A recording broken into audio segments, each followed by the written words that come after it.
Good afternoon, everyone. On behalf of the Time's Up Legal Defense Fund and Legal Network for Gender Equity teams, I am really excited to welcome you to today's presentation. This is our first webinar of 2022, and today we're going to be talking about representing workers at the intersections of immigration and sex harassment. I know we're going to have a few folks trickling in, but I want to make sure to leave enough time for this really interesting and rich discussion. So we're going to go ahead and get started now. Let me say, first of all, that we are so grateful to all of the attorneys in the Legal Network for Gender Equity for everything that they do to help us try to get some justice for the folks that are coming forward to us with their experiences of discrimination in the workplace. We really appreciate all that you do. And thank you also everybody for tuning in today and spending some time trying to learn and think more deeply about how we can do more to improve access to justice for immigrant survivors. I'm Jennifer Mondino. I'm Director of Legal Programs with the Time's Up Legal Defense Fund team. Today, we have a really fantastic group of speakers. I am not going to go into detail about their really interesting backgrounds and impressive accomplishments.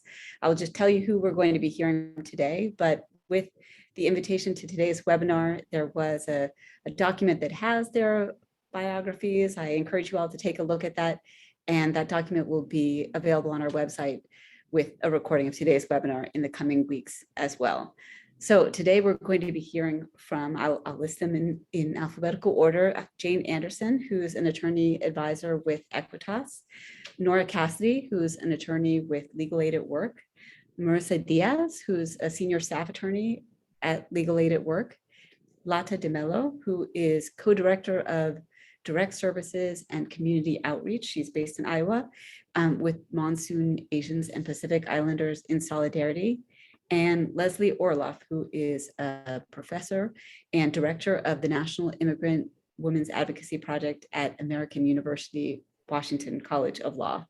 Also with me today, and I want to make sure to say thank you to her, is my colleague on the Legal Network for Gender Equity team, Betania Ndalkachu. Thank you to Betania for helping us to develop the webinar today and for doing all kinds of things behind the scenes to make sure that today's presentation goes smoothly. So I will also cover just some housekeeping matters for the presentation today. We are going to reserve 15 minutes at the end of the presentation for a discussion and questions and answers. So during the presentation, I'm going to ask everybody to stay on mute, but if you have questions for the presenters or any technical issues, you can reach us in the chat. Betania and I are going to be keeping an eye on the chat and can help with any technical issues, and also will make sure to take note of your questions to raise them at the end of the presentation. Also, if you would like to see a simultaneous written transcript of what's being said, you can use the closed caption function. It appears as a CC button, usually at the bottom of the screen. So you can press that and you can see simultaneous written transcript of what we are saying today. And also, just to note that maybe this will save you all from having to take notes, we will be posting in the coming weeks a recording of today's presentation along with a copy of the slides, and thanks to our presenters, also some written resources that they have agreed to share with you all. So look for that on the National Women's Law Center website in the coming weeks. And without further ado, I am going to pass the microphone over to Lata DeMello to get us started. Thank you, Jennifer, and welcome everybody. Thank you for being here. I'm going to go quickly through the first part of Monsoon's background, just so you can take your time, read about the work we do if you go to our website and find out what exactly, the more detailed version of it. But next slide, please. So this is Monsoon's background. We serve victims of domestic violence, sexual assault, human trafficking, and gender-related homicide in the Asian and Pacific Islander communities in Iowa. That actually means just about everything that comes under gender-based violence. And the rest of it, you can take your time reading. We've been around since 2003 as a volunteer group, and next year will be 20 years since we've been around. We serve not just Iowa, but we've also gone nationally, internationally under a couple of our programs as well. Next slide, please. So these are the Asian communities we serve. Just to look at this, to understand from East Asia to West Asia, Southeast Asia, South Asia, Central Asia, and Pacific Islands, and of course the Asian and Pacific Island diaspora. Next slide, please. These again, you can read about the different communities. These are just examples of it. So we'll go to the next slide because this is what I want to get to. So immigrant experiences, immigrants who are experiencing workplace sexual violence. Many of you all have served a lot of victims. Many of you all have also had issues about how you serve them, and I'm here hopefully, if not at this webinar, because this is going to be a lot of information, please contact me. Jennifer and NWLC will provide my contact information, but just to remember, I use the word sexual violence because it's a spectrum, and these are the communities that are affected under monsoon services. So there've been people who work in meatpacking plants. Iowa is a big meatpacking plant state. In farms, in the hospitality industry, so motels, hotels, restaurants, etc.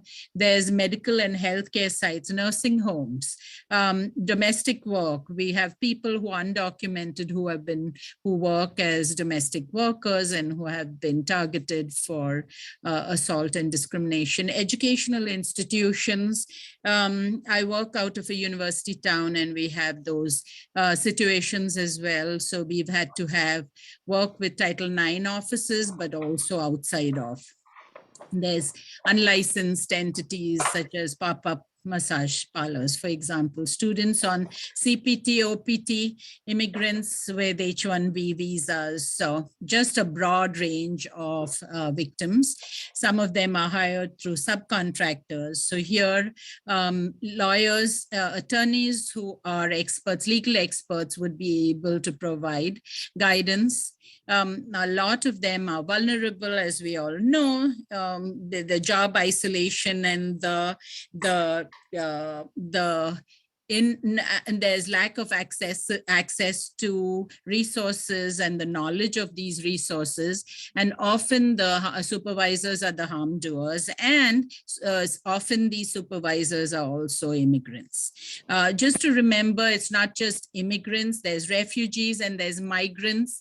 So for monsoon, it's API, so Pacific Islanders, who also are targeted for sexual violence. Next slide, please.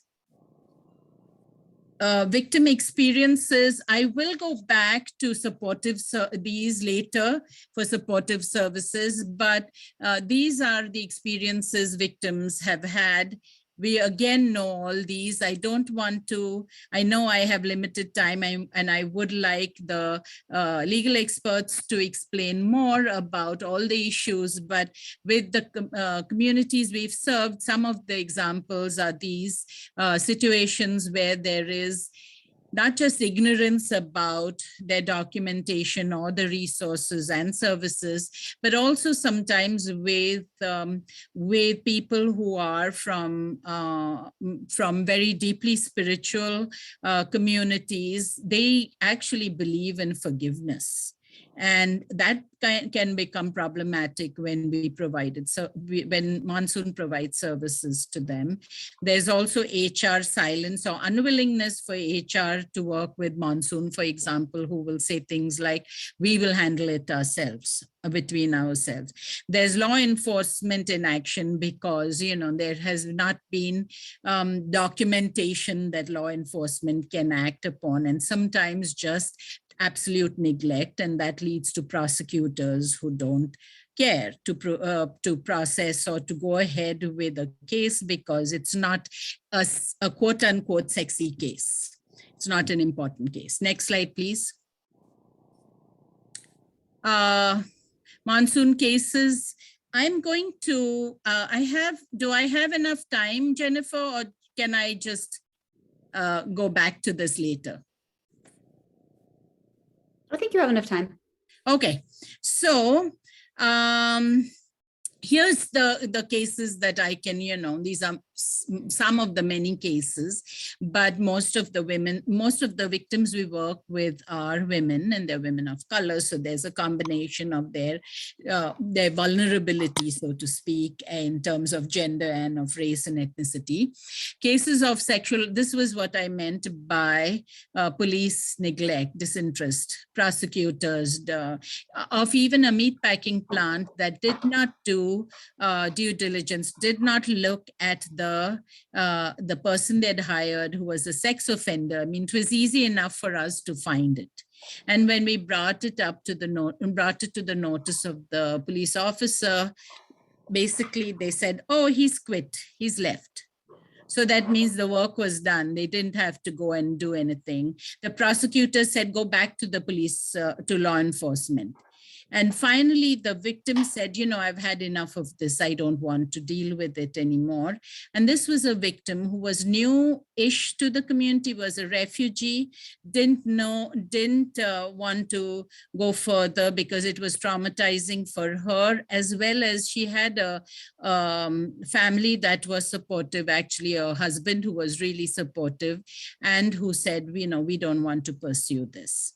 I had actually tried going in this case to DC civil rights lawyers, but their hands were tied for a lot of reasons. The case of sex trafficking, another instance we have is of so-called houses, and I say it with quote unquote, houses of mercy. So people who are really well-meaning and are open to taking care of providing all the necessary resources for victims of sex trafficking, but who actually are faith-based, and some of these victims are not from the same faith communities and have to practice that. That becomes problematic for us. What would then attorneys say in those situations? Do we just want to get them to some place where they will get their status and then leave these houses of mercy, so to speak? There's also victims who are subjected to cyber sexual assault. So we've had cases of masturbation during Zoom meetings of professor and students. How does the university respond to that? Because it is workplace violence if it is a grad student who is getting paid by the university as well as the professor. We've had F1 visa students who work on OPT and who've had sexual assault in the workplace, who fortunately was part of a class action. I think it was a class action lawsuit, but she was doing it when she approached us. So she got that taken care of, and she got actually a settlement out of court. What does that mean when a student is not on campus, but is also is an employee of the university? Who is responsible for sexual violence that may not occur in the workplace, but outside of the workplace, but connected to the person's job? Next slide, please.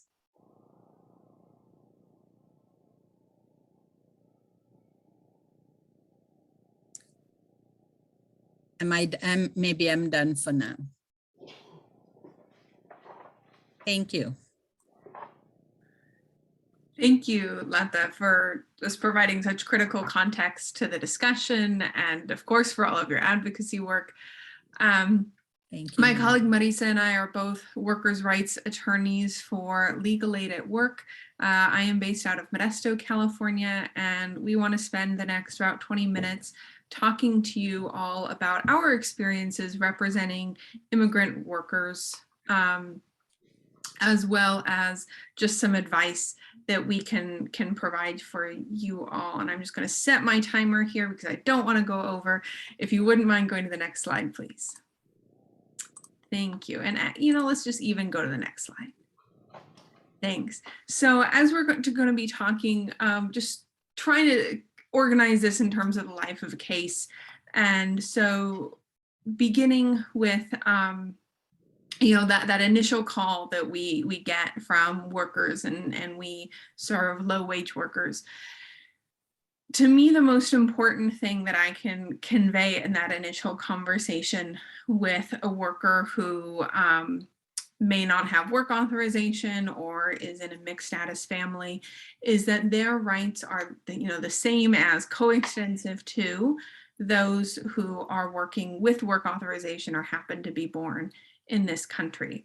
Of course, there are exceptions. I mean, unemployment insurance is a massive hole in our social safety net, but it seems to me like so many of the folks who I talk to are aware of the exceptions and the rights that they do not have, and yet the message that they do have so many of the same rights as everybody else sometimes falls through the cracks. And so, my first ask is to just kind of join me in this sort of mission to make it clear to folks that they already know that what's happening to them is wrong, but also make it clear that it is illegal. And I just, as a lawyer, would just want to make a caveat. I'm practicing in California, and so the presentation will be based on experiences that I've had advocating for folks under California and federal law.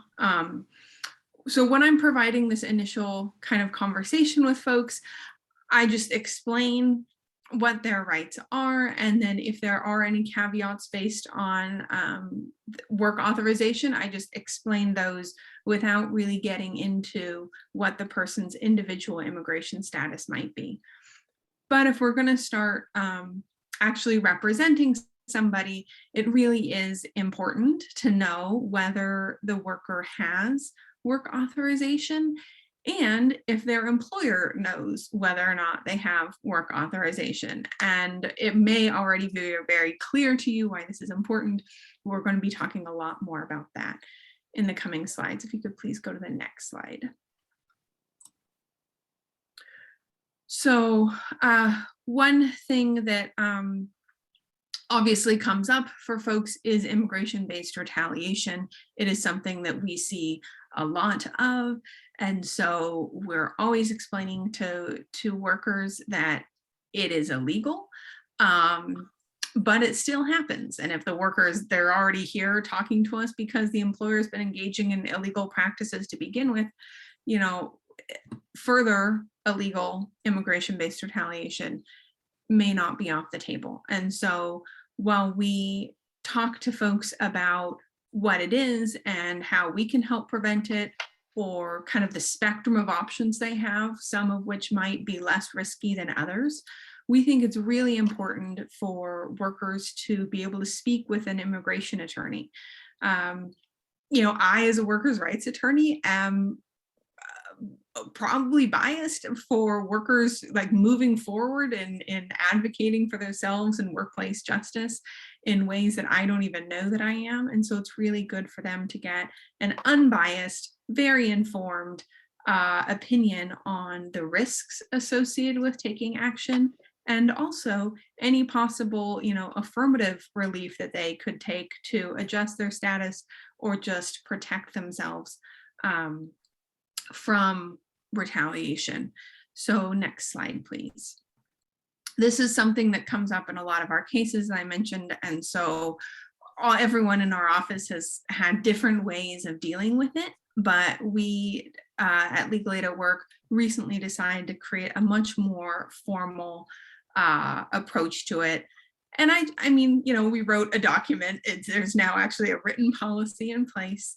And what that means is, you know, and the purpose is, as I explained, for clients to learn both about the risks associated with any action that they might want to take, but then also, you know, if they're eligible for any kind of immigration relief, including based on what it is that they're talking to me about. And so we want to make sure that folks who are about to take action and either in a representation or litigation know about these things before they make the final decision of whether to move forward.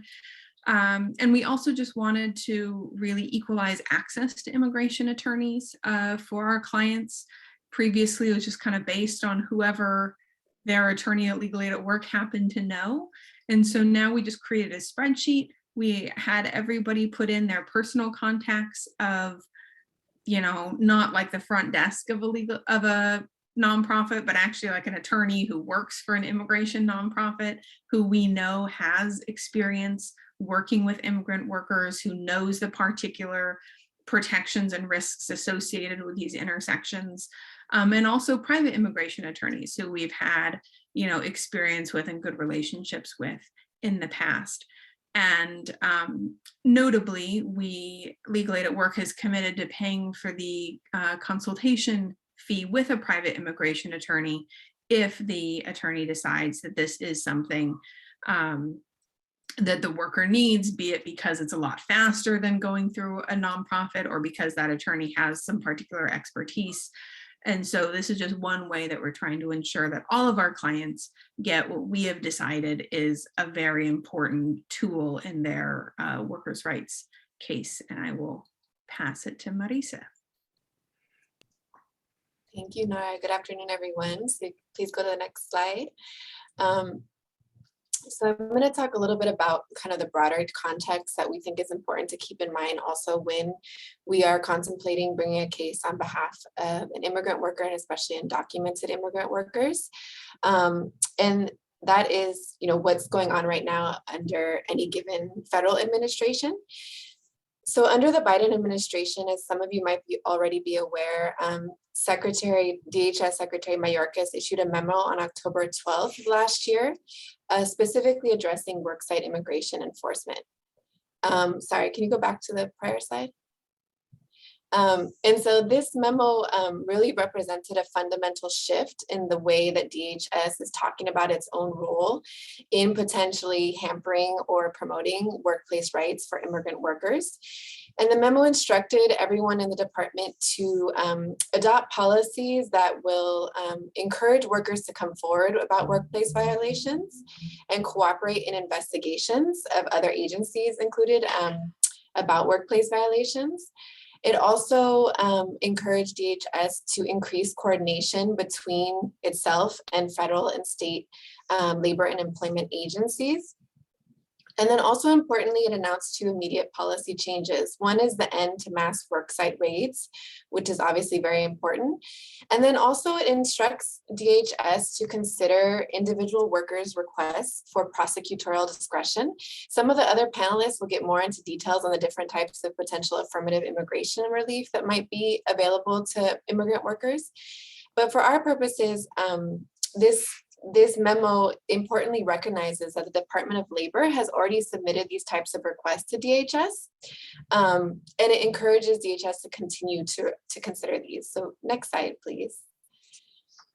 So as an employment attorney representing immigrant workers, if I am representing an undocumented worker, based on this October 12th memo and just the general policy shifts happening at the federal level right now, here are some practice tips that we have been thinking about.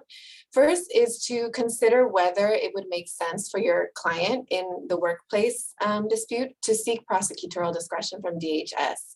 And this, for a lot of workers, would mean requesting some sort of deferred action while their workplace investigation is ongoing or their case is ongoing. So as Nora was already mentioning, just in general, it's important to consult an immigration attorney. On this point as well, it's extremely important to get an immigration attorney involved so they can assess whether that would even make sense for this particular worker based on, the immigration side of things. And if you're thinking of doing that, it also would be great to connect with other advocates who have already started to submit these types of requests to DHS, because it has not been kind of systematic or transparent. So it's really helpful to talk to others who have gone through all the hoops so far and are figuring this out. And I would be happy to connect folks offline with others who are doing that. And then also it'd be important to consider which agency of those that might be available to your client based on the nature of their workplace rights violations might be most helpful in making this type of request. And that's because, the agency itself would have to submit a letter to DHS saying, for example, Department of Labor, we're doing this investigation. It would be helpful to our investigation if you, DHS, granted deferred action to this or these workers. Another practice tip is that even if you're not going to seek prosecutorial discretion from DHS for your client, is to also think of the administrative charge with your state, local, or federal employment or labor agency as another layer of protection to protect against employer immigration related retaliation. Because if that charge is already on file and then the employer retaliates, that is under the current administration is a mitigating factor, right? That weighs in favor of DHS not taking action against that worker. So lastly, for now, just say that we also have been counseling our clients about these policy shifts in ways that are relevant to them, right? So first, so that they know that if in the worst case scenario, the employer retaliates and calls ICE and ICE arrests them or otherwise comes in contact with them, that they know that they should tell that agent that I am involved in a workplace dispute, these are my attorneys, etc.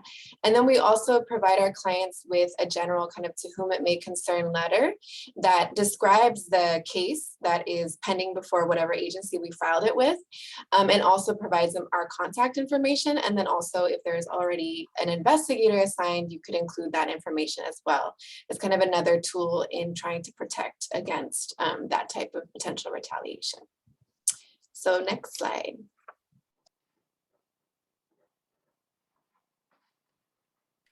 Great. So as Marisa mentioned, as we're kind of talking through and thinking through how we're representing folks, we just had a few more tips that we wanted to share with people.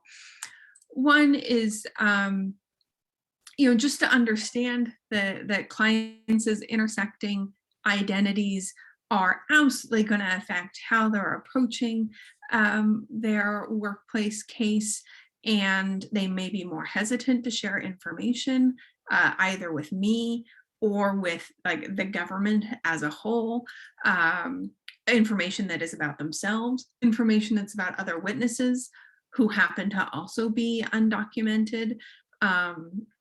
And it also could limit them, the methods of, the recourse that they're interested in.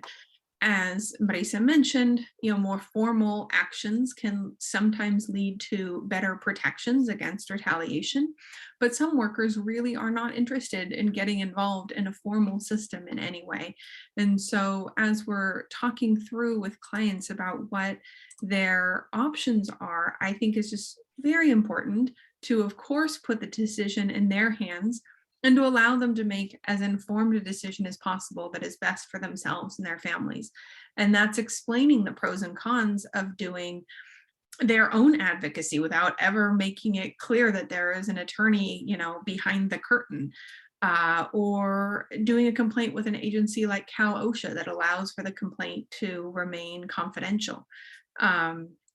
Or a demand letter where the government isn't getting involved in all, or to go to the EEOC, DFEH, or even to litigation if that's something that the client is amenable to.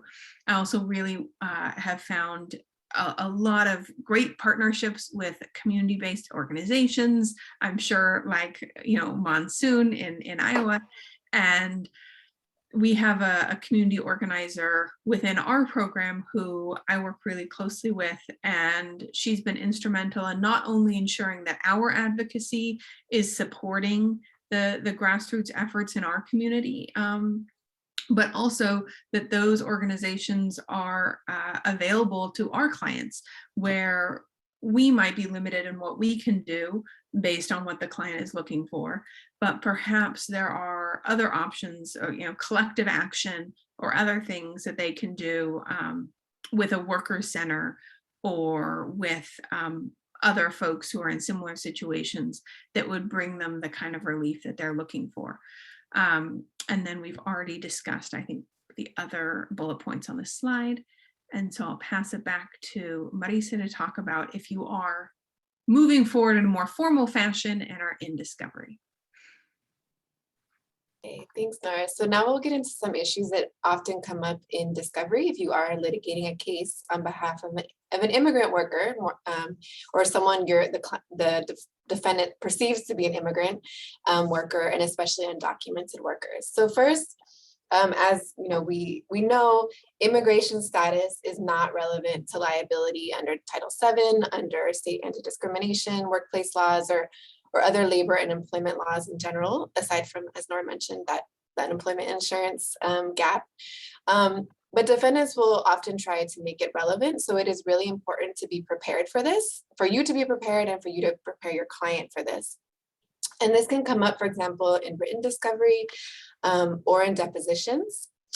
And we wanted to highlight that it often starts with questions that don't necessarily sound like they go to immigration status, but that are actually trying to get at that. So for example, questions like the ones on this slide, where did you go to school? Where were you married? Where were you born? These are questions trying to get at, did this person live in another country prior to being where they are today? And is that potentially the country of origin?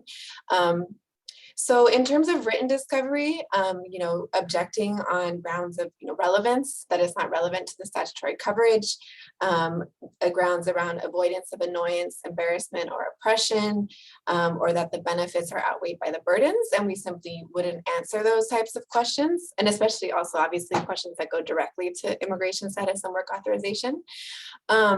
And then in depositions, it is obviously more challenging because in the moment, but it's really important to be prepared for these types of indirect or direct questions. And part of that is, one, counseling your client on that possibility and how you will handle that.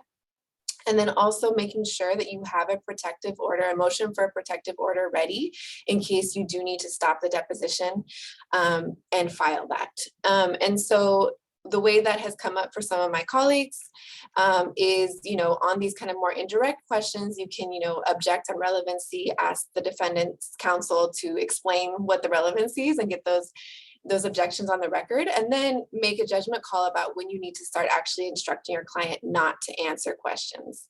And we would, instruct our client not to answer, let defense counsel know that we are willing to continue, we want to continue with the deposition for other questions that are not related to immigration status. And we'll be filing a protective order. And in terms of protective orders, I put here, Federal Rule of Civil Procedure 26, B and C actually, and then also a very helpful Ninth Circuit case, Rivera versus NIPCO, that is actually followed by, we believe, the majority of district courts around the country. And there the court upheld a protective order that barred, directly questions going directly to immigration status, and also prevented disclosure to third parties of answers to questions that were indirectly related to immigration status. For example, where were you born? Those types of questions. So next slide, please. And also just to say, we don't have a ton of time, but if there are more specific questions about how to deal with some of these issues during the Q&A, I'm also happy to answer any of those questions. So in terms of discovery, immigration status can be relevant to remedies under employment and labor laws. And many of you are probably familiar with Hoffman Plastic Compounds, which was a 2002 Supreme Court decision related to back pay under the National Labor Relations Act. And so if you are seeking back pay, that increases the chances that your client will be subjected to immigration status discovery. But if in terms of other types of remedies, there's a helpful case that came out of the Sixth Circuit this last year that clearly held that compensatory and punitive damages were unrelated to the plaintiff's immigration status and therefore were permitted in full. And that was a case of unlawful termination under Tennessee law. So, and even with back pay, courts have gone different ways on whether that is still available to undocumented workers under different workplace laws. But just it's important to know that if you're seeking that remedy, you are increasing that risk. And so it is something to discuss with your client from the outset about those trade-offs. And as Nora said, give them as much information as possible to make that informed decision about how they want to proceed on that. And then if you are seeking remedies that might subject your client's immigration status discovery, you can ask the court to bifurcate the proceedings. And that's actually what happened in Rivera on remand. The district court allowed the proceedings to be bifurcated. And in that case, the discovery related to liability would not have anything to do with immigration status, and that's done first. And then only if the defendant is found liable, then you would start with discovery regarding remedies, where some of these immigration status questions might actually be allowed. So next slide. Great. And let's even go to just the next slide. We just really wanted to acknowledge that immigration status certainly can come up in settlement, and especially with regard to taxation. We are not tax attorneys, and so I'm not qualified to provide tax advice either to you all or to my clients. I would say general principles that I try and follow is, of course, avoid, asking the client to commit any fraud, and avoiding the discovery of the worker's immigration status, especially if there's any belief that the employer might not already be aware.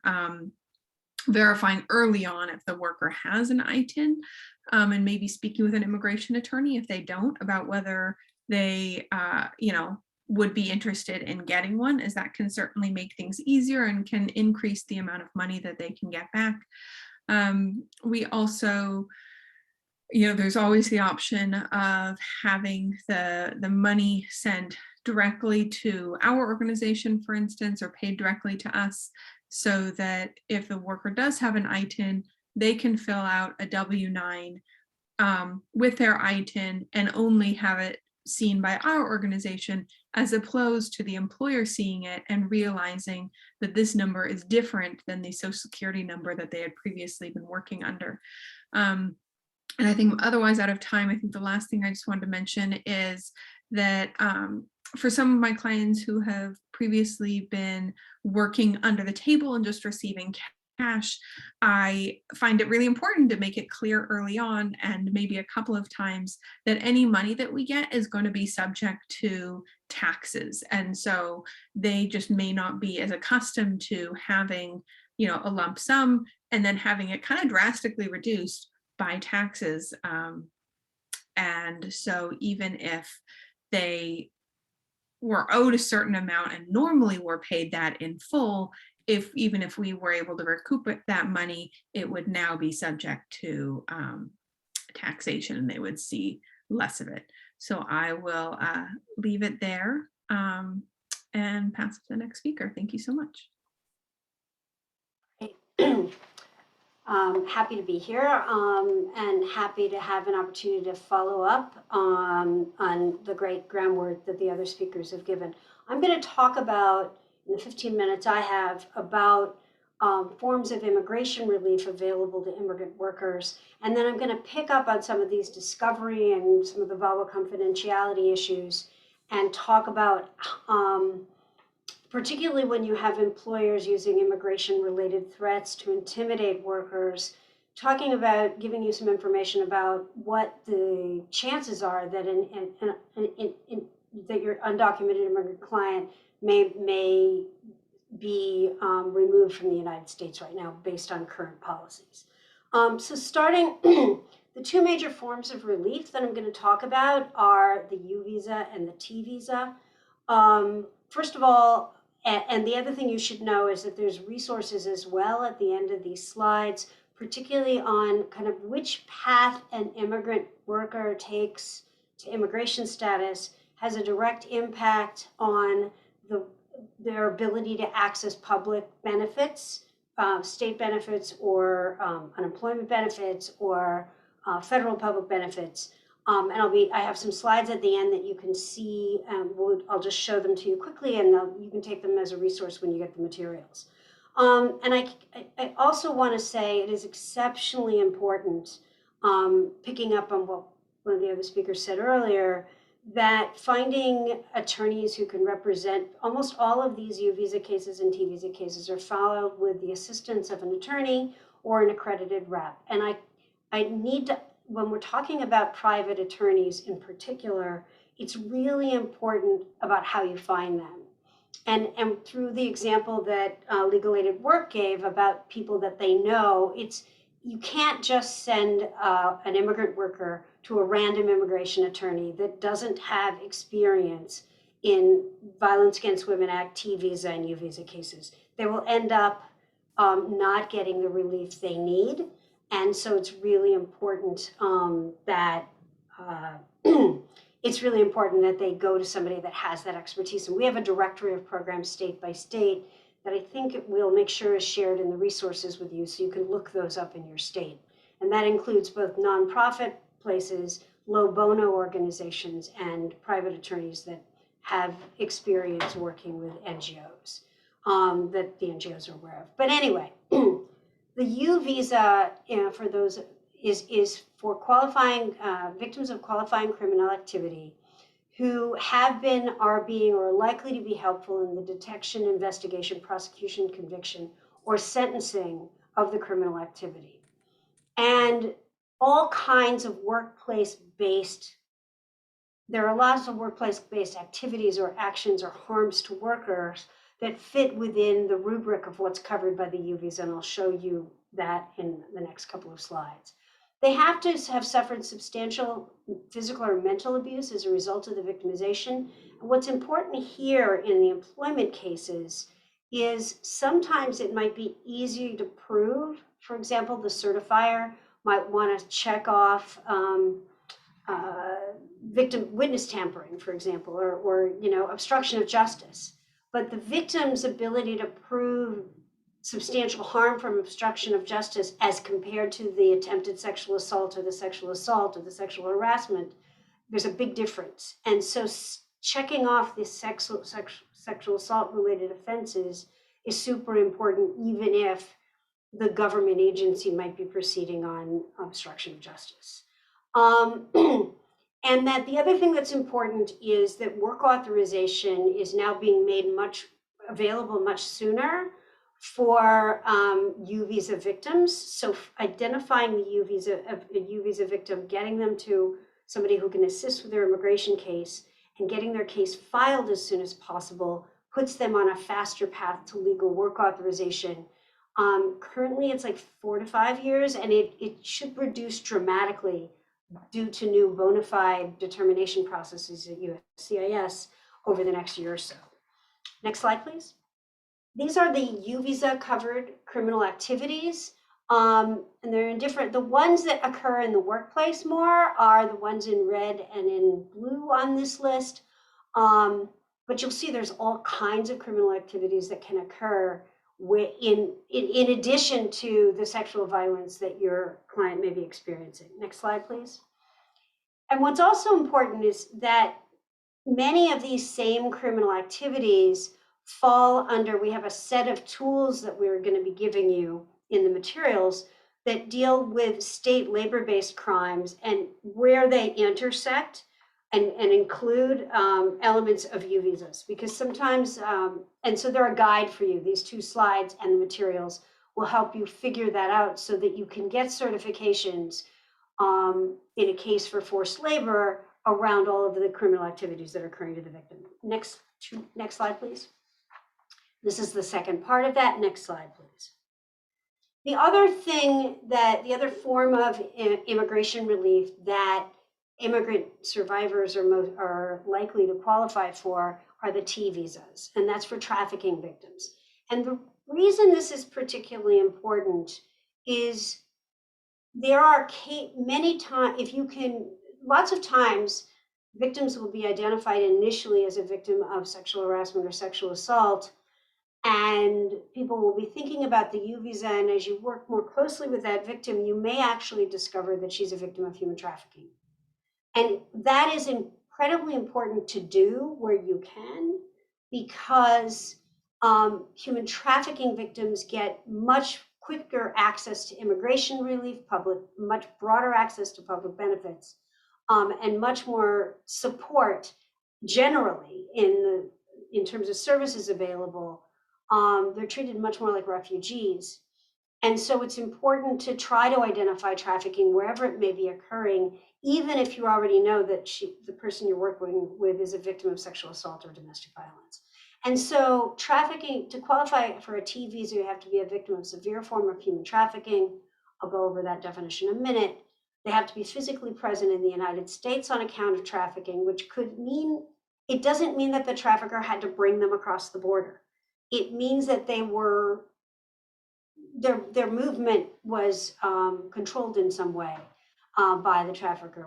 I've worked on cases where the victims would come to work and they'd be locked in the building by the employers during the day and couldn't get out until the employer decided so. That was enough in that case to establish the physical presence on account of trafficking in that case. They have to comply with reasonable requests for helpfulness in the investigation or prosecution unless they're under 18, and or there's physical, they can show a physical or psychological trauma impedes their ability to cooperate. And they get work authorization and many state and public benefits within 3 to 18 months, depending on case processing times of filing. And they ultimately have to show that they were that their removal from the United States would cause severe and unusual hardship. Next slide, please. So to think about labor trafficking, for example, you have to have an act, a means, and a purpose. And so an act can be the recruitment, the harboring, the transporting, obtaining them. When you think of that locked door I was just talking about, there has to be force, fraud, or coercion, or it's not really, or threatened abuse of the legal system, a scheme, a plan intending to cause harm or them to believe that there'd be serious harm. And then a purpose of involuntary servitude, peonage, debt bondage, or slavery. In the sex trafficking context, so you may have, again, next slide, please, where you have sex trafficking, you may also have labor trafficking. They often overlap. And the sex trafficking definition is, again, the processor act, and it's similar to what I was just describing. They have to recruit, entice, obtain, solicit. There's an act, and then the means is force, fraud, or coercion. Here, under 18-year-old victims have an exception to having to show force, fraud, or coercion, and the end purpose has to be commercial sexual activity. But that could be where the Commercial Sex Act is for something of value. So it's not always money. It could be shelter, food, clothing, and those kinds of things. Next slide, please. So in each of these cases, both the T visas and the U visas, in T visa cases, they're mandatory. In U visa cases, they're really good evidence that's super helpful to the victim's case. In U visa cases, you have to get certification, and the certification could come, you don't have to have a criminal case filed. In many of the cases, the labor cases that we've worked on over the years, the victim may be working with the EEOC or the state labor department or the US Department of Labor, but there may not be a police report per se, but working with and providing information to a government agency that is a labor enforcement agency or a police department or a prosecutor's office or a state court where they might be getting a protective order against, in states where there are sexual assault protective orders, for example. All of those agencies can be certifiers. Next slide, please. The next thing I want to mention, I know we're talking about sexual harassment and sexual assault in the workplace, but it's important to be aware that, first of all, some workplaces are domestic. And second of all, there'll be some victims where the the domestic violence or sexual assault, the sexual assault is occurring within a domestic violence relationship. And these are new policies from the Department of Homeland Security that demonstrate, this is their language, defining how you can have human trafficking in the context of domestic violence. And so I just wanted you to have this information. The policies will be in the materials I gave you, because there will be cases you can encounter where you have this overlap. Next slide, please.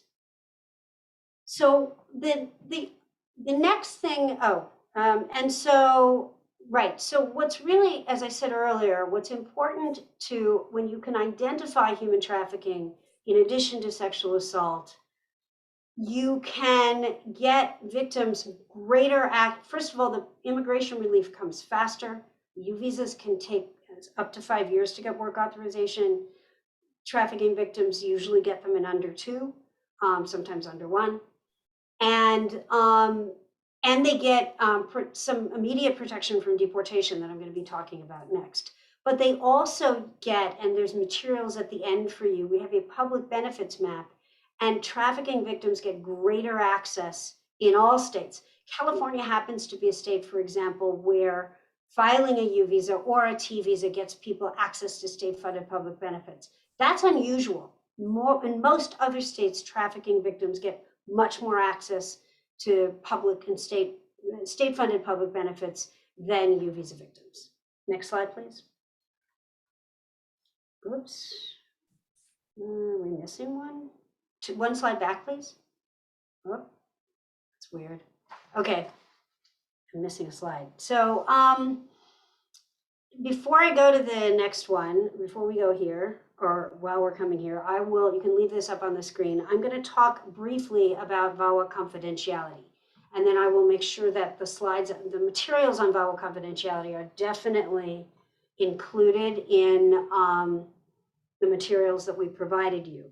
But what's important about VAWA confidentiality is, so when the speakers before were talking about getting prosecutorial discretion for workers,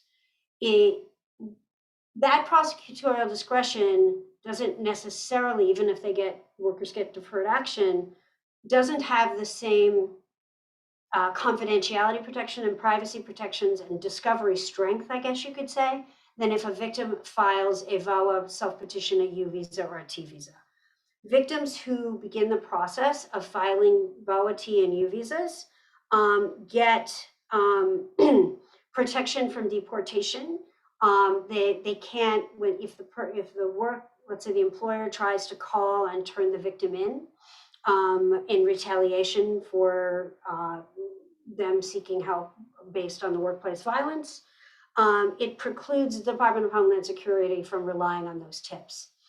And so it's really a good idea to figure out and get somebody to an immigration lawyer to file these cases as soon as possible, to give them a letter saying she's in process of filing a VAWA or a T or a U visa case. And if they're in process, that essentially stops immigration enforcement officials who may have been sent after the victim from the employer. It stops the DHS officials in their tracks. They can't proceed against the victim while once they know she's got a VAWA T or U visa case in place. And from a discovery perspective, it precludes discovery of the VAWA T or U visa immigration case. And Jane, who is our next speaker, and I have done a lot of research on this and have a lot of materials on the protections from discovery. So the final point I'm going to talk about now has to do with the current policies generally about who is a target for immigration enforcement, so that you can advise your clients about whether there's a risk for them personally of removal. Next slide, please. So the priority, oh, there's the other slide. So this is my VAWA confidentiality slide, but I've spoken about this again. Next slide, please. So basically, the simplest way to think about this is that currently under DHS, Department of Homeland Security enforcement priorities, if you're working with an immigrant victim, an immigrant worker who does not have, oh, actually, can you go back one slide? Are these all mixed up? They're mixed up. Okay, go 2 slides forward, please. Next one, there we go. If your client is not an enforcement priority, then whether or not, the fact that they're undocumented doesn't mean the DHS is going to come after them. In fact, in order for them to be a priority for removal or immigration enforcement against any individual, they would have to be a priority, which means terrorism, a border, meaning a recent entry, they entered unlawfully after November 1st, 2020, November 1st, that should be 2021, no, 2020. And that they're or a current threat to public safety. And that is due to serious criminal conduct. So it's a quite narrow group of people that is a target of a high priority for removal. If they're not on this list, they're not going to be an enforcement priority. And even if they are on this list, let's say you have a battered immigrant who fought back against her abuser and took a plea and has a conviction for domestic violence. In order to be an enforcement priority, they will then look, one slide back, please, at the mitigating circumstances. And those mitigating, so one slide back, please. There we go. And those mitigating circumstances are crime victims eligible for VAWA T or U visa immigration relief, age, etc. So as soon as you screen and identify that somebody is a crime victim and or that somebody is a party in a case you bring in the workplace related case, and or qualifies for VAWA T or U, they will not be under current policies an enforcement priority. And you can contact us, 2 slides, I think it's forward now, for technical assistance. And this is my contact information. We'll have materials available on the National Women's Law Center website and our own. And the next several slides give you a way to look up public benefits that your workers may qualify for. And these you can peruse later, and I'll leave time for the next speaker.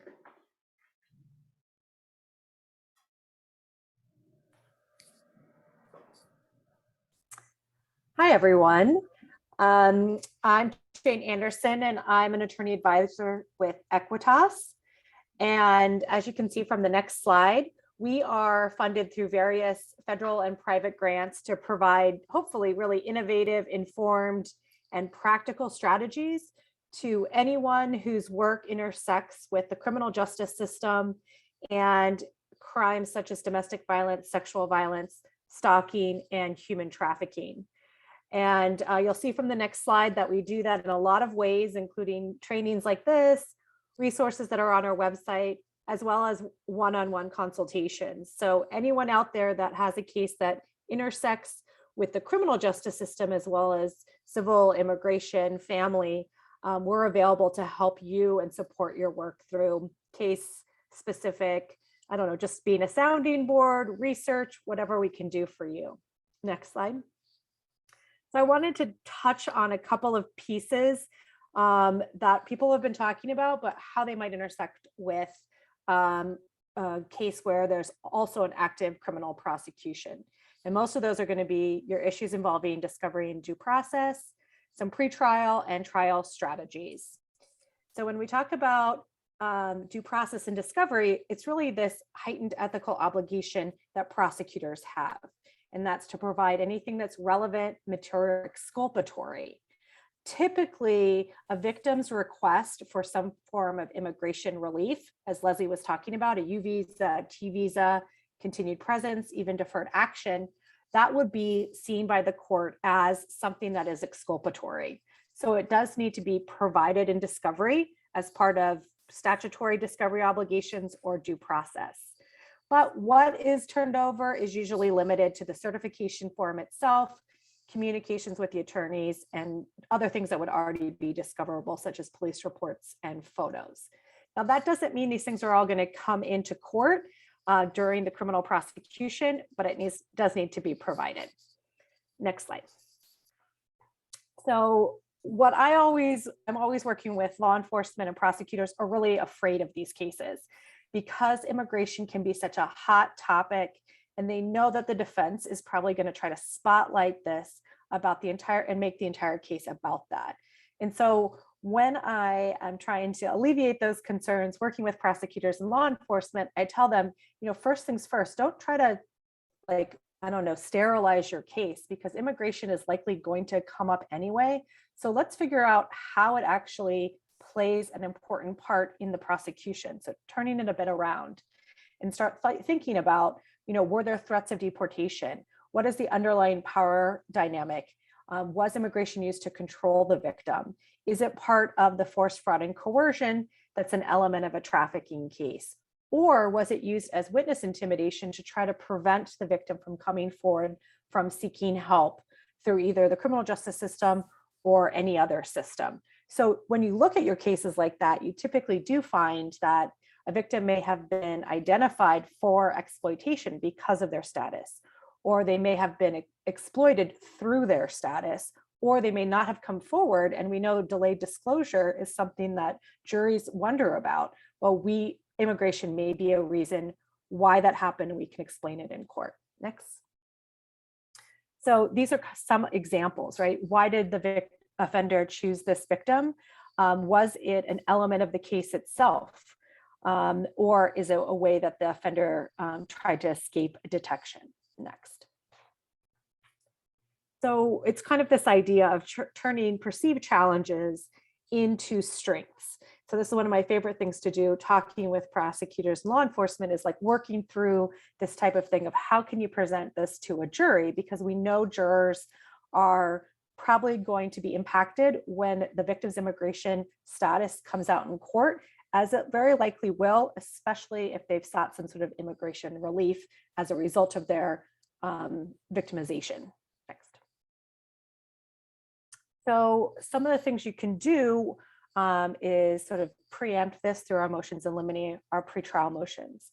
And so in rare occasions, you can actually ask the court to exclude it because it's not relevant, it's not material, and it's not exculpatory. And there have been some cases where the judges have found that the U visa was not a motivation for the disclosure of the crime, oftentimes because the U visa application occurred so much further after the crime itself, or perhaps that the prejudice of bringing up immigration in the context of this particular case is substantially outweighed.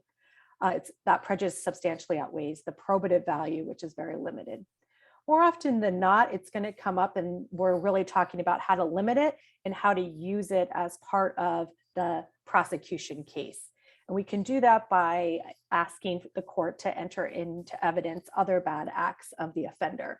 And these are going to be your prior threats, but also subsequent threats, because we know that witness intimidation is going to be really high in cases where victims and offenders know each other, like often either in a domestic relationship or a workplace relationship. And the wonderful thing about entering in other bad acts evidence is that it can really show and highlight the nature of the relationship, the power dynamic between, even landlord, tenant, or boss, victim. And it also includes non-criminal action. So something doesn't have to rise to the level of criminality to bring it before the court, because it really goes to show the motive of the offender or the intent of the offender. And another big thing that we always talk about at Equitas is the use of experts. Expert witnesses can do such a great job to explain dynamics, explain common reactions that victims may have to these types of threats that may not be super intuitive to our jury panel. We can talk about the impact of culture and coercion, and also really talk about immigration relief and what it is, and more often than not what it is not. And because there's this sort of perception that, oh, you signed a U visa certification, you gave this person citizenship. And that's a common thought out there by everyone, even in the legal field and your judges. And so there's going to be a lot of education that needs to be happening for really the judge, the defense, and your jury. Next. So this is one case that does say it's out of California, and it basically said the visa was tangential, it was a collateral issue, and then basically by bringing it into the court, it would probably derail the case, add to a lot of speculation, not only about the victim, but maybe even the defendant as well. And so it was irrelevant, and the court was well within its discretion to exclude any reference to the visa. Next. So this is just the rule about expert testimony. This is the federal rule. It looks basically the same in most state courts.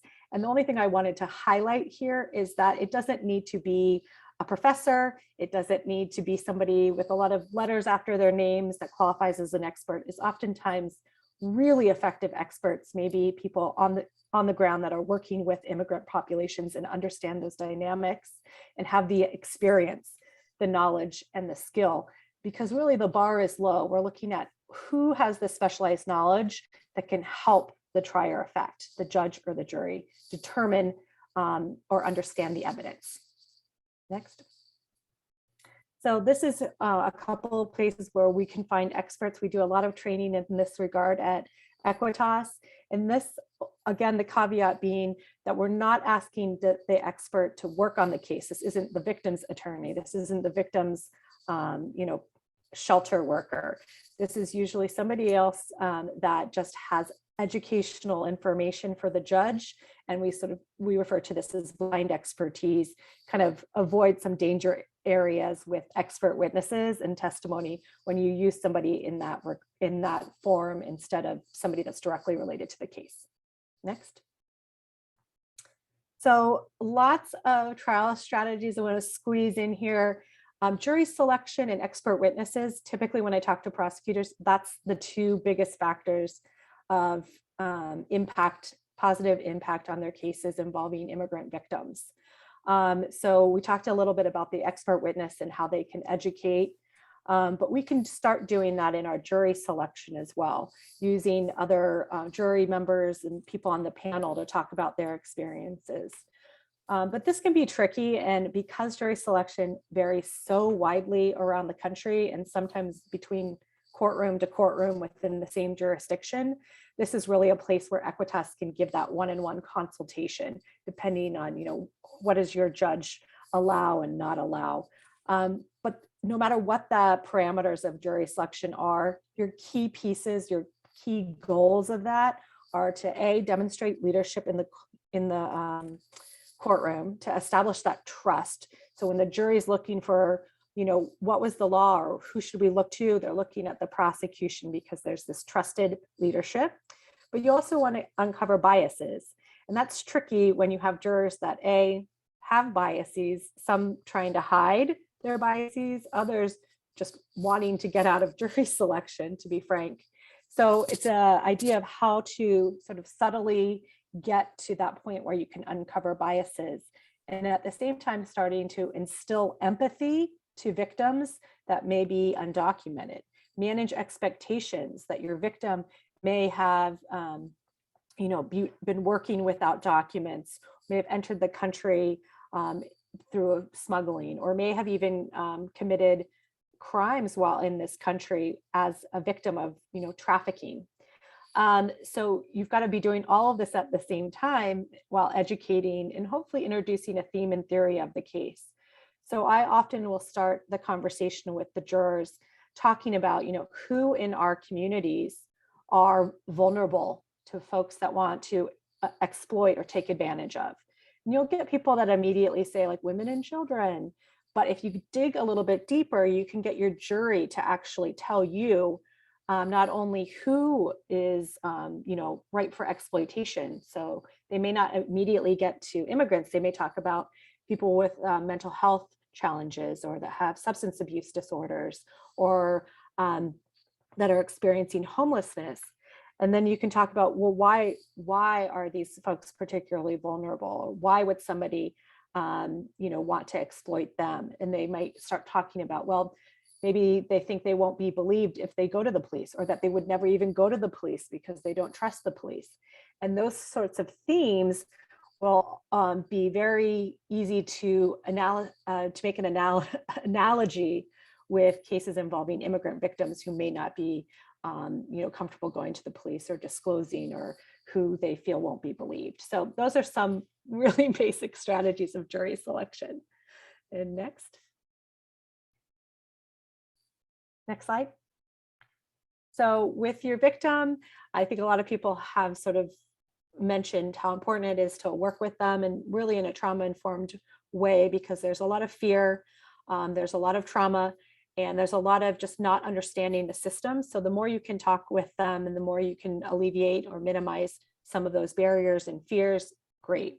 But when you're in front of the jury, you really want to make sure you take your time and introduce this person, this individual, to the jury.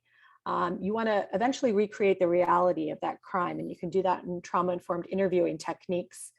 Equitas can help you out with that. One of the things I really want to state is to talk about the hopes and the dreams that this person had, and then also illustrate the fears, and not just, deportation, but all the collateral consequences that would come with that, including dangers to their family separation, financial implications. And so kind of do the deep dive on that. And so like when I talk about introducing a theme and theory of the case, that theme and theory should be woven throughout your trial. And that would include things like, an American dream became a nightmare. If you say that over and over again, the jury will go back to the jury room, and that will be the lens with which they view all of the evidence in their testimony. And it will reverberate in their brains, much like the most famous probably theme and theory of a case ever, which was the defense in the O.J. Simpson trial, if you remember that. So preempt the defense arguments, take out the sting, talk about the requests for immigration status, talk about when they learned about it as well. The timeline of when they learned about a U visa or a T visa can be really, really key. Next slide, because it can come in potentially as rebuttal testimony through a prior consistent statement theory. Federal evidence, it's non-hearsay. Some states, it's an exception to hearsay. But the basis behind it is if the defendant is saying, hey, this victim has a motive to lie, they want this U visa. Well, the prosecution can then say, well, before he even knew about the U visa, before he heard about the T visa, they had made this statement to the police, or they had told this to their friend or their coworker or their neighbor.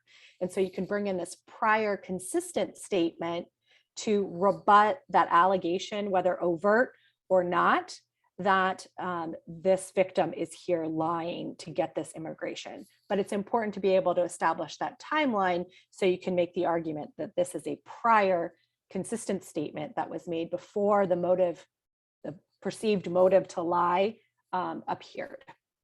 It usually happens during cross-examination, but the defense can open the door to this at any time, including opening statements. So one of those places where you just want to be prepared with case law and a legal brief, because you can't really do it pre-trial, and it won't be something the judge is necessarily ready for, and nor is the defense. And so you've got to be really prepared to go forward with that.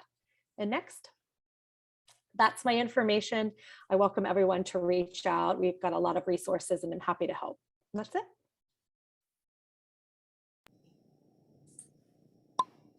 Thank you, Jane, and thank you all of the panelists who have gone ahead of me. I will be the final panelist who will discuss some of the things that advocates can do working with attorneys or attorneys needing to reach out to advocates. Please, please, please do reach out to advocates. Reach out to me. For all of you attorneys who need maybe an advocate somewhere outside of Iowa. And I and the executive director of Monsoon, who was one of the co-founders of NAPISAVE. That's an organization serving, providing technical and training and technical assistance to organizations, API, Asian Pacific Island organizations around the country and transnationally, who would also be able to provide you contacts with advocates around the country. It's really important to work with an advocate and the victim. One of the things is, besides all these challenges that advocates face and work on a daily basis, people who say, no, that's my karma, I must have done something in my past life, just want to bring up while you go through this, Nora Cassidy said about taxes. So if you're an immigration lawyer and you need to connect the client to a tax lawyer, we can help you with that also. We can certainly, and this is not just for Iowa, we can look for fellow advocates around the country who'd be able to provide services, similar services to the victim. We also, as Leslie Orloff said about random attorneys, so we are conscious of not all immigrant attorneys being knowledgeable about these issues. So advocates come in, really are helpful. It does not matter, as Jane Anderson said, about us being experts involved in a case. We could be experts for other cases because we've had enough experience with clients or victims of sexual violence or gender-based violence in the workplace, and again, in different ways. So immigrant, next slide, please. I'm going to talk about supportive services.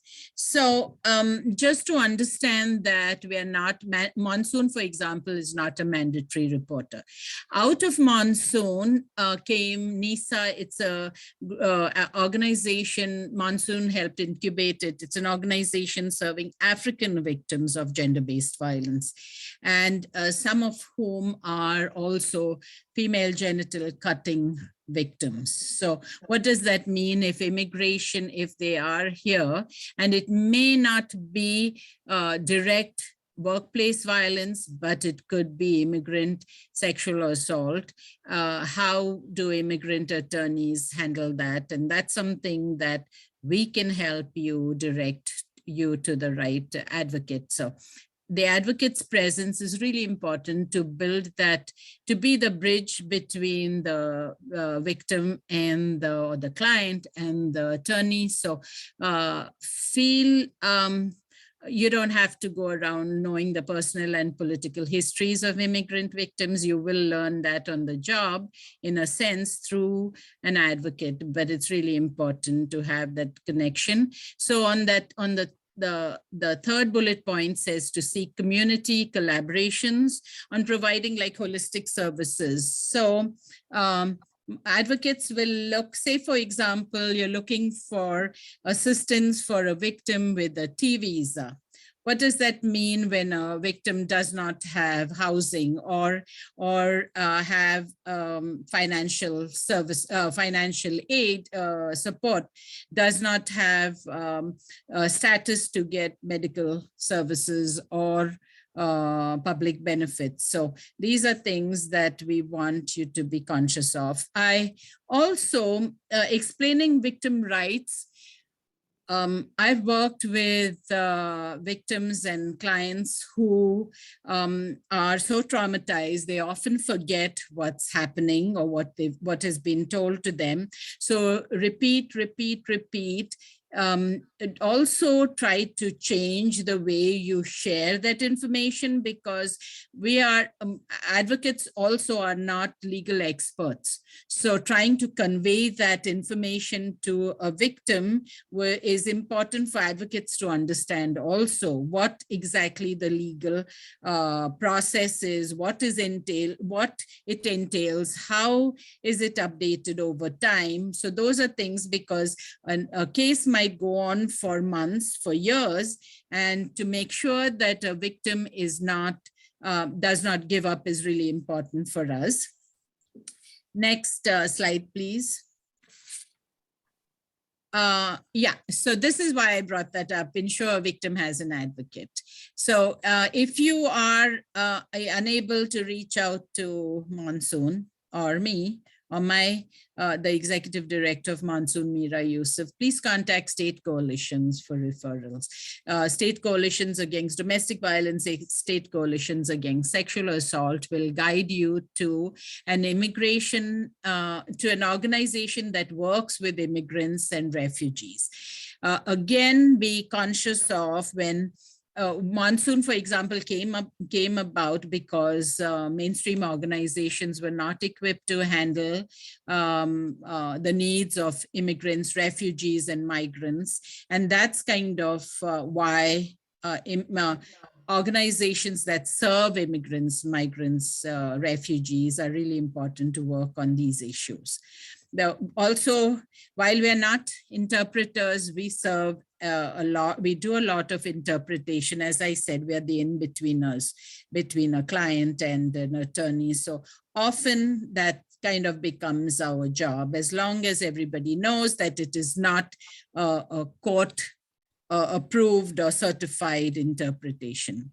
Also, I am with victims throughout the journey, right till the end, and monsoon is lifelong. So if someone decides they don't want services and leaves, they can also come back anytime, lifetime. But also while I am honest about certain things, I'm also careful about not further traumatizing them with, oh, this is unlikely to happen. So those are things, how we convey it. The information is really important. I'll tell you about one case of sexual violence in the workplace. Young woman who was, the police said, it's a he said, she said case. The employers didn't give a damn because the police did that. The prosecutor said, well, I have to rely on the police officers. There was so much evidence, and I ended up also with that case going to DC civil rights lawyers who couldn't really do much in the case. But the victim decided, I've had enough. Again, she decided after 2 years, I've had enough, and she left. She said, it's okay, Lata. 3 years later, she came back and asked me, invited me to her wedding. And I expressed how much remorse I felt for that whole case falling through. And she said, no, that's okay. The fact that you stuck by me throughout that time was justice for me. So understand that advocates are there long after immigration cases have gone to win success or that have failed. So please feel free to ask us to do the heavy lifting. Like I need these statements. I need you to go to police departments, get these reports where possible. I need information from whoever, support letters, etc. And that's the job of the advocate. And be flexible with sharing client information. So, one of the things is to set that up right in the beginning, where this is something that we can share with the advocate, and if that's okay with clients. And in my experience, clients have always said, yes, please tell her everything because I trust her. So if you as an attorney understand that advocate and client have built a sense of a good relationship and a trusting relationship, feel sort of more emboldened to share what you think should be shared to get optimal results. Next slide, please. Thank you. I think I would have liked to talk more about the challenges, but we have a little time for questions. If anybody has any questions to any of us.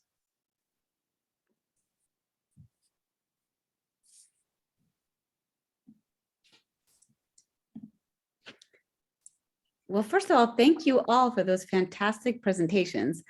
I have been learning a lot listening to all of you, and I know we said at the beginning that we would leave a good amount of time for questions, but I didn't want to cut off the presentations because there was so much good information. I think everybody has been generous in putting in their slides their contact information, and I have heard from them before in planning this that they would be open to folks reaching out to them with questions.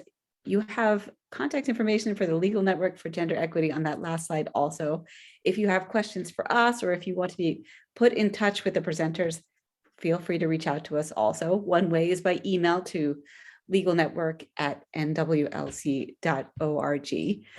So those are a few ways that you can ask us questions if we don't have time today. But I think for right now, even though I have been scribbling down lots of questions that I would love to ask these folks, I'm going to prioritize questions that have been raised in the chat. So I'm going to pull up, maybe everyone can see this too, but I will read it for the benefit of the recording and people in the audience. We had one question from an attorney in the audience, which is a pretty specific one and long, but the gist of it, I think, is for Leslie to talk about different times where it might be a strategic consideration to not bring claims for trafficking as opposed to sex discrimination when trying to think about what the prosecutors are going to do and how that might play into your chances of getting a T visa. I know Leslie has read the question, and so maybe I'll just tee it up in that way. And Leslie, if you could talk to us a little bit Sure. about this question. Sure. So I guess what I wanted to say is going back to the way this is asked, it looks like they're, and I wouldn't be surprised. There are lots of law enforcement and prosecution agencies, despite all of Jane and my efforts and our colleagues nationally, who don't have sufficient training on VAWA and on U visas and T visas. And as a result, it doesn't surprise me that you'd have a law enforcement agency or a prosecution agency or a state government agency that takes claims of, that does workplace related issues, that doesn't fully understand who's been trafficked and who's eligible for a T visa. So it wouldn't be unusual to request a T visa declaration or a U visa certification from the same agency and have them only do the U. That's because that's what they're most familiar with. It's easier for them to say, yes, this was sexual assault than to try to figure out, and it's unfortunate, but that's true. What's good about it, so the way immigration law is structured, a certification is required for the U visa, so that victim can start the process from the U visa. A declaration is not required for a T visa, meaning that they can prove their T visa case. They could say they requested the certification and they didn't get one. And then they can move forward with their T visa case. And I think it was VAWA 2005, we wrote a provision that allows somebody to switch from a U visa case to a T visa case. So because the U visa cases take a long time. So the short answer for the caller is the adjudicator here actually isn't the criminal case or the prosecutor, it's USCIS. And people can pursue either or both together. And the fact that an agency didn't give you a T visa cert or a declaration doesn't stop the victim from going forward in the T visa case.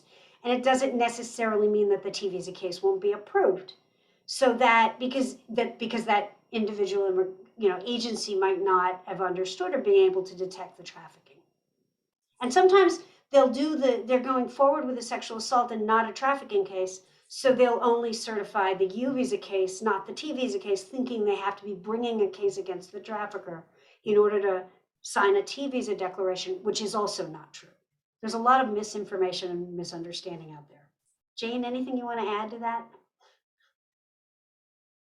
No, just nod that there's still a lot of misinformation out there. And so I think it's interesting it was set up in a way that you could almost forum shop to get these signed. And that's with the understanding that there are a lot of folks that even to this day have just policies they will not sign. And so it's meant so that you can go to other entities and try to get it signed by other folks. So that's all I could say. Yeah, and I'll just add, that is true. When we wrote the statute, and I was involved in doing that, we set it up so that because we understood that people would get denied wrongly, or that you'd have a jurisdiction where this agency just won't sign and they have to go to another place. So, and we have a new publication that I just updated like 3 days ago on a range of certifiers that everybody should look at, because it helps you think more broadly of all the different agencies you could go to get certification in the same, or a declaration in the same case. And that'll be in the materials we're giving you. Yeah, I will say that in past jobs, I have heard of that happening about, prosecutors or certifying agencies having biases and misconceptions about who they should be certifying. And I think that it helps then for the attorneys to know what the rules are so that when it's being done wrongly. And I think some of the the questions that are coming up in the chat go to this. One of them, Leslie already responded to in writing, but I feel like we should take a moment to talk about it because it's so important. And someone had asked, what if the criminal is not a US citizen? Does this have any impact on the survivor's ability to ask for a U or T visa? Do you all want to address that really quickly? Sure. I'll take that one too. Basically, the immigration status of the perpetrator is not relevant to either a T visa or a U visa.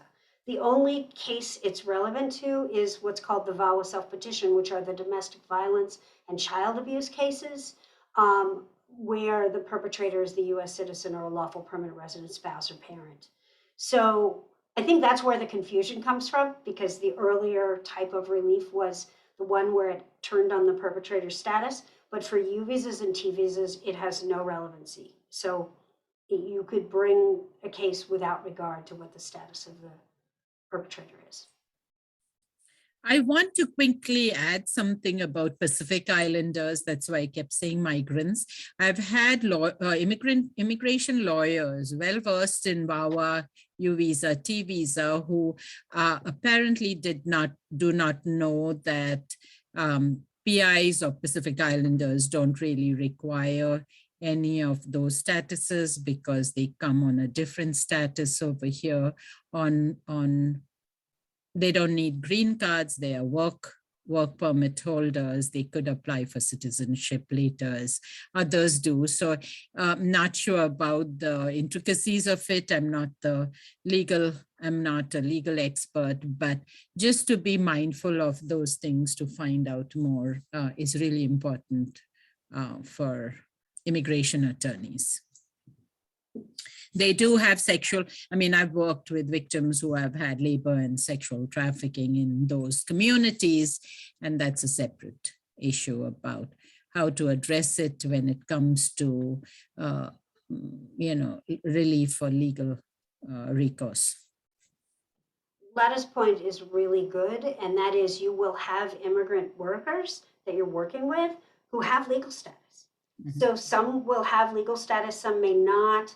Some may have employment tied to a particular employer where the sexual assault is occurring. So there's those kinds of things. And again, we have a giant visa chart where you can kind of look up all this about who sponsors whom and all of that if you need to figure it out.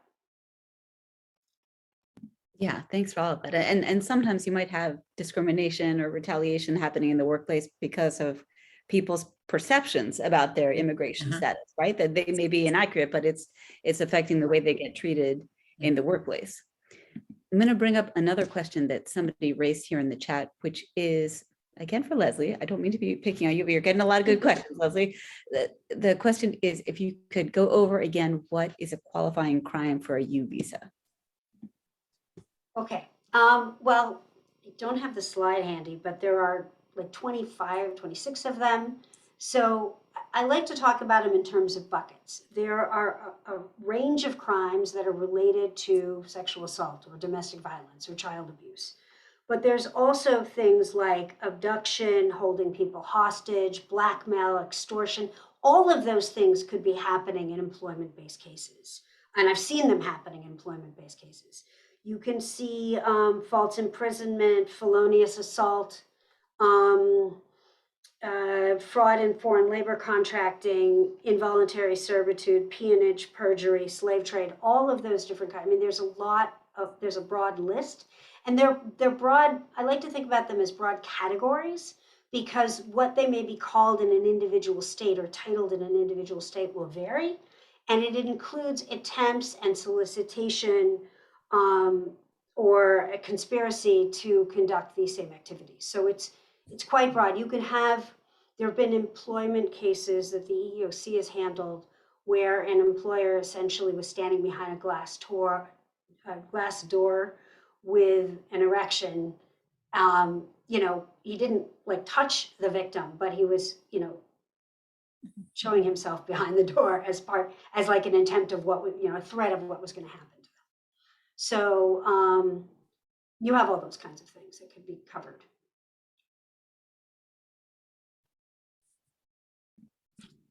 Thank you, Leslie.